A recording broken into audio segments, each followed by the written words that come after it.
Hello बच्चों, हमारे YouTube channel पर आपका स्वागत है। आज हम बात करेंगे class 9th mathematics chapter 4 linear equation in two variable. यह चैप्टर 4 का बेसिक इंट्रोडक्शन वीडियो है। इस वीडियो के माध्यम से हम जानेंगे चैप्टर 4 के बेसिक प्रॉपर्टी के बारे में। चलिए देखते हैं। तो सबसे पहले हम जानते हैं linear equation in two variable क्या होता है। तो बाय डिफिनेशन देखेंगे तो यहाँ लिखा है when an equation has two variable and the both of degree 1 that equation is known as linear equation in two variable.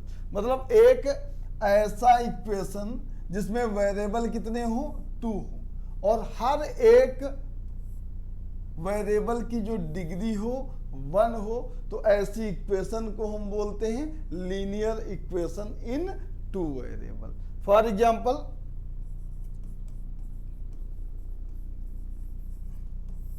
एक हम ऐसी इक्वेशन लिखते हैं ax plus B Y plus c equal to 0, या हम ले लेते हैं 2x plus 3y plus 5 equal to 0। अब हम यहाँ पर दो ऐसी इक्वेशन लिखे हैं जहाँ पर जो गिवन वेरिएबल है, यहाँ पर पहले देखेंगे वेरिएबल कितने हैं, 2 वेरिएबल हैं, और हर एक वेरिएबल की जो डिग्री है वह 1 है। अगर इनको एक साथ में हम रख देंगे तो ये क्या हो जाएगा, हमारा एक लीनियर इक्वेशन हो जाएगा, और वो भी इसमें वेरिएबल कितने हैं, 2 वेरिएबल। तो लीनियर इक्वेशन के लिए क्या होना चाहिए, पहला डिग्री जो होनी चाहिए, डिग्री जो होती है वेरिएबल की वह 1 होनी चाहिए, क्योंकि यहां पर वेरिएबल कितने हैं, वेरिएबल यहां पर 2 वेरिएबल हैं, तो हर एक वेरिएबल की डिग्री क्या होनी चाहिए, 1 होनी चाहिए। तो अगर कोई एक ऐसी इक्वेशन दे रखी है जिसमें वेरिएबल 2 है और उस वेरिएबल की डिग्री क्या है, 1 है, तो उसे हम बोलेंगे लीनियर इक्वेशन इन 2 वेरिएबल। इसके बाद जानते हैं इस लीनियर इक्वेशन 2 वेरिएबल का जो लीनियर इक्वेशन होता है उसका स्टैंडर्ड फॉर्म क्या होता है। तो इसका स्टैंडर्ड फॉर्म होता है ax plus B Y plus c equal to 0। ये लीनियर इक्वेशन इन 2 वेरिएबल का स्टैंडर्ड फॉर्म है। यहां पर क्या होगा, जो a b और c होंगे बिलोंग करेंगे रियल नंबर, मतलब ये a और b a b c की जगह पर कोई भी रियल नंबर हो सकता है। लेकिन एक बात और जान लो कि यहाँ a और b कभी भी 0 के इक्वल नहीं होंगे। तो रियल नंबर हो सकते हैं लेकिन रियल नंबर में 0 नहीं होगा, मतलब a और b की वैल्यू को आप 0 नहीं कर सकते। बाकी जो भी रियल नंबर, कोई भी नंबर आप ले सकते हैं। अगर आप मान लेते हैं बाय द वे a को आप 0 कर दो, a को अगर आप 0 करेंगे तो ये वाला टर्म पूरा क्या हो जाएगा, 0 हो जाएगा। तो ये क्या बन जाएगा, बी वाई प्लस सी। अब बी वाई प्लस सी बन जाएगा। तो यहाँ पर ये लीनियर इक्वेशन तो है, लेकिन हम पढ़ रहे हैं लीनियर इक्वेशन इन 2 वेरिएबल। तो यहाँ वेरिएबल सिर्फ और सिर्फ y रह जाएगा, इसलिए a कभी 0 नहीं होगा और ना ही b 0 होगा। तो पहले इसका स्टैंडर्ड फॉर्म जान, स्टैंडर्ड फॉर्म होता है ax plus B Y plus c equal to 0। a b c सारे रियल नंबर होंगे, और a और b मतलब रियल नंबर सब हो सकते हैं, लेकिन a और b कभी भी 0 नहीं होंगे। रियल नंबर में चाहे जो भी वैल्यू आप रख दीजिए, बस a और b की जगह पर कभी भी 0 नहीं रख सकते हैं। चलिए इसके बेसिस पे क्वेश्चन भी आएंगे एक्सरसाइज में, वो जान लेते हैं। कोई भी इक्वेशन दे रखा हो और कहे कि आपको इसके स्टैंडर्ड फॉर्म में चेंज करना है, तो आपको सिंपल सा बनाना है, क्या है, ax plus B Y plus C के टाइप का बनाना है, और इक्वल टू क्या करना है, 0 करना है। यहां पर जान लेते हैं कि a क्या होता है, a होता है कोएफिशिएंट ऑफ x होता है, और b क्या है, कोएफिशिएंट ऑफ y है, c जो होगा ये क्या होगा, कांस्टेंट टर्म होगा। Standard form ax plus B Y plus c equal to 0, जहां पर a और b और c सभी नंबर रियल नंबर होंगे और ए क्या होगा, कोफिशिएंट ऑफ एक्स होगा, बी क्या है, कोफिशिएंट ऑफ वाई है, और सी क्या है, कांस्टेंट टर्म है। तो इसके बेसिस पे क्वेश्चन आते हैं। बाय द वे यहां पर दे दिया question 5x equal to -3y plus 7, ऐसे क्वेश्चन दे दिया और कहा जाए इसको चेंज करो लीनियर इक्वेशन इन 2 वेरिएबल के स्टैंडर्ड फॉर्म में चेंज करो। अगर इसको हमें स्टैंडर्ड फॉर्म में चेंज करना है तो हमने देखा कि जब स्टैंडर्ड फॉर्म में चेंज करते हैं तो x वाला टर्म, y वाला टर्म और कांस्टेंट टर्म सारे जीरो के लेफ्ट हैंड साइड में होते हैं। तो हम क्या करेंगे, इस इक्वेशन में जो y है इसको भी उधर ले जाएंगे लेफ्ट हैंड साइड में, ये 3y हो जाएगा, ये +7 है, ये -7 हो जाएगा और इक्वल टू 0 हो गया।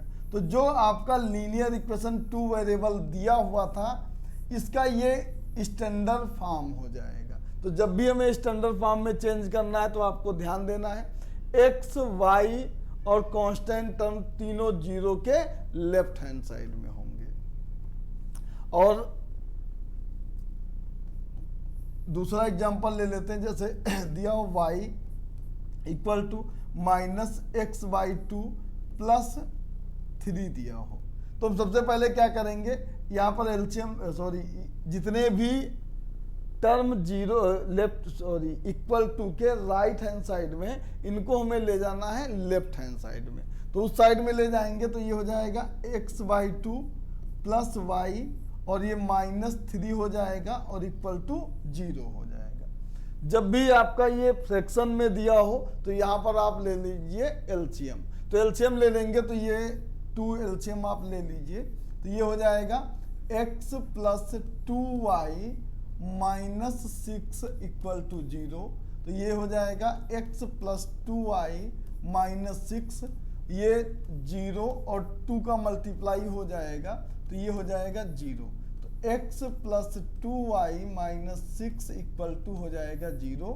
ये इस इक्वेशन का स्टैंडर्ड फॉर्म हो गया। तो इस तरह हम किसी भी लीनियर इक्वेशन को जब हमें स्टैंडर्ड फॉर्म में चेंज करना होता है तो सबसे पहला काम क्या होता है कि आपको जितने भी फंक्शन हो, चाहे x वाला टर्म हो या y वाला टर्म हो या कांस्टेंट टर्म, आपको जीरो के लेफ्ट हैंड साइड में रखना है और इक्वल टू के इस पार सिर्फ और सिर्फ क्या रखना है, 0 रखना है। तो ये चेंज हो जाएगा आपका स्टैंडर्ड फॉर्म में।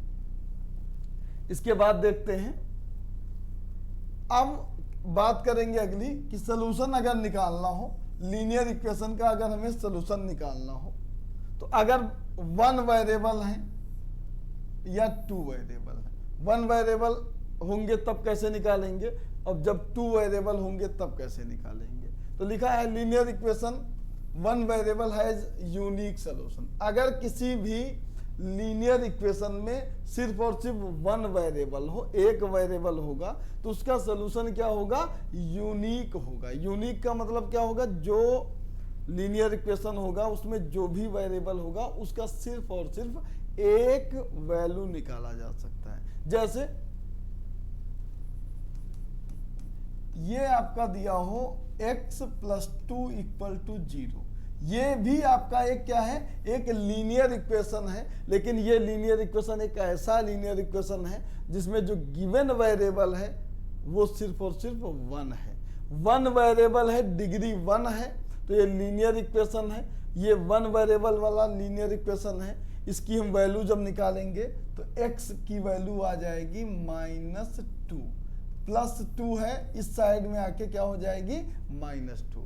मतलब इस इक्वेशन के लिए x की सिर्फ और सिर्फ क्या वैल्यू होगी, -2 वैल्यू होगी। जब किसी भी वेरिएबल की सिर्फ और सिर्फ सिंगल वैल्यू निकाली जा सकती है, या मतलब किसी इक्वेशन की सिंगल वैल्यू निकाली जा सकती है, तो हम उसे बोलते हैं यूनिक सॉल्यूशन। क्या बोलते हैं, यूनिक सॉल्यूशन, कि उसका सिर्फ और सिर्फ एक सॉल्यूशन निकाला जा सकता है, उसके अलावा कोई भी सॉल्यूशन नहीं निकाला जा सकता। हम पढ़ रहे हैं 2 वेरिएबल का लीनियर इक्वेशन, तो तो टू वेरिएबल का जो लीनियर इक्वेशन होता है उसके इनफाइनाइट नंबर ऑफ सॉल्यूशन निकाले जा सकते हैं। कितने निकाले जा सकते हैं? Infinite number. मतलब आप दो वेरिएबल होंगे, उनमें से किसी एक वेरिएबल की वैल्यू को रखेंगे, दूसरे वेरिएबल की वैल्यू निकल आएगी, फिर आप उसकी वैल्यू दूसरी रखेंगे, उसकी वैल्यू दूसरी निकलेगी।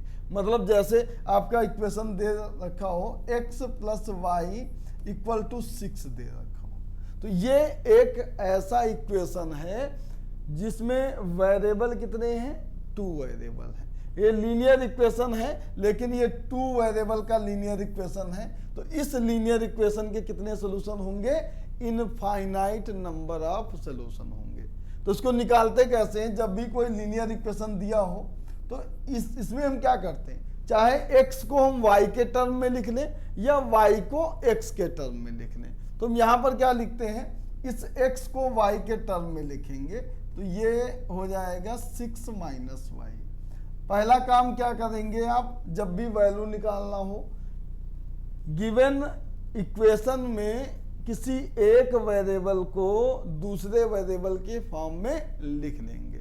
लिखने के बाद अगर हम यहां पर देखें, पुट कर दें y की वैल्यू 0, तो x की वैल्यू आ जाएगी 6 माइनस 0, ये आ जाएगी 6। अब हम क्या करें, y की वैल्यू रख दें 1 रख दें, तो x की वैल्यू क्या आ जाएगी? 6 माइनस 1, और ये आ जाएगी 5। ऐसे ही अगर हम y की वैल्यू 2 रख दें तो x की वैल्यू आ जाएगी 6 माइनस 2, ये आ जाएगी 4। ऐसे आप रखते चले जाएंगे जैसे जैसे जितने भी रियल, क्योंकि रियल नंबर इनफाइनाइट होते हैं, आप y की जगह पर इनफाइनाइट नंबर रख सकते हैं। जितने भी नंबर आप रखेंगे x के उतने ही वैल्यू निकल के आएगी। तो कोई भी लीनियर इक्वेशन होगा, अगर वो 2 वेरिएबल का लीनियर इक्वेशन है तो उसके कितने सोल्यूशन होंगे? उसके इनफाइनाइट नंबर ऑफ सोल्यूशन होंगे। अगर कोई लीनियर इक्वेशन 1 वेरिएबल का है तो उसका सिर्फ और सिर्फ एक सोल्यूशन होता है, इसलिए हम उसे बोलते हैं यूनिक सोल्यूशन। तो इस चैप्टर में बस इतना ही है। बस आपको पहले जो भी एक्सरसाइज है उसमें आपको उसके स्टैंडर्ड फॉर्म में चेंज करना है, जो हमने आपको बताया है। स्टैंडर्ड फॉर्म में चेंज करने के लिए आपको क्या करना है कि आपको जो इक्वल टू का साइन है इस साइड सिर्फ 0 रखना है, और उसके उस पार आपको x वाला टर्म और y वाला टर्म और साथ में आपको कांस्टेंट टर्म तीनों एक साइड में रखना है, और इक्वल टू के इस बार सिर्फ और सिर्फ 0 रखना है। तो आपका आएगा स्टैंडर्ड फॉर्म चेंज करना। उसके बाद आएगा कि आप बताइए कि a और b और c की वैल्यू पूछ रहा होगा, तो a की वैल्यू क्या होगी? कोएफिशिएंट ऑफ x होगी, b की वैल्यू क्या होगी? कोएफिशिएंट ऑफ y होगी, और जो c की वैल्यू होगी वो आपका हो जाएगा कांस्टेंट टर्म हो जाएगा। तो पहले में आपका सिर्फ सिंपल, पहले एक्सरसाइज में सिंपल सा स्टैंडर्ड फॉर्म चेंज करना। तो स्टैंडर्ड फॉर्म चेंज करेंगे ax plus by plus c के टाइप का, और a b c की वैल्यू पूछेगा तो आपका a की जो वैल्यू होगी वो x का कोएफिशिएंट होगा, b की वैल्यू y का कोएफिशिएंट, और c क्या होगा? कांस्टेंट। इसके बाद आपसे पूछेगा कि इनके सॉल्यूशन निकालिए। तो आपको सॉल्यूशन निकालना, अगर 1 वेरिएबल का है तो जो भी वेरिएबल दिया है उसके वेरिएबल को आपको लेफ्ट हैंड साइड में रखना है, वैल्यू को इस साइड में ले आएंगे, सिर्फ और सिर्फ सिंगल सॉल्यूशन निकलेगा। लेकिन जब 2 वेरिएबल का आएगा तो इसके इनफाइनाइट नंबर ऑफ सॉल्यूशन होंगे। तो इसको सॉल्व करने के लिए आप क्या करोगे कि जो भी इक्वेशन आपका 2 वेरिएबल का दिया होगा, एक वेरिएबल को आपको रखना है लेफ्ट हैंड साइड में, बाकी दूसरे वेरिएबल को और कांस्टेंट टर्म को आपको राइट हैंड साइड में लेना है। या कह सकते हैं x को y के टर्म में लिख लो या y को x के टर्म में लिख लो। जैसे हमने यहाँ पर x को y के टर्म में लिखा है तो हम क्या करेंगे, y की वैल्यू पुट करेंगे। कोई भी रियल नंबर आप रख सकते हैं, 1 2 3 4 माइनस का प्लस का कुछ भी आप रख दीजिए। जैसे जैसे आप y की वैल्यू रखेंगे x की वैल्यू निकलती जाएगी। तो यहाँ पर या तो 4 या 5 या 2 ऐसा सॉल्यूशन पूछेंगे, बस आपको यहाँ पर ऐसे सॉल्यूशन निकालने हैं, ठीक है। क्योंकि कोई भी लीनियर इक्वेशन 2 वेरिएबल होगा उसके इनफाइनाइट नंबर ऑफ सॉल्यूशन होंगे। इनफाइनाइट वो नहीं पूछेंगे, 3 या 4 या 5 पूछेंगे। तो आपको बस इक्वेशन लेना है, x को y के टर्म में लिख देना है, y की वैल्यू रखते जाएंगे, x की वैल्यू निकलती जाएगी। बस दो ही कॉन्सेप्ट है, दो ही कॉन्सेप्ट में आपका चैप्टर 4 हो जाएगा कंप्लीट। अब हम मिलते हैं आपको एक्सरसाइज में जो अगले वीडियो में।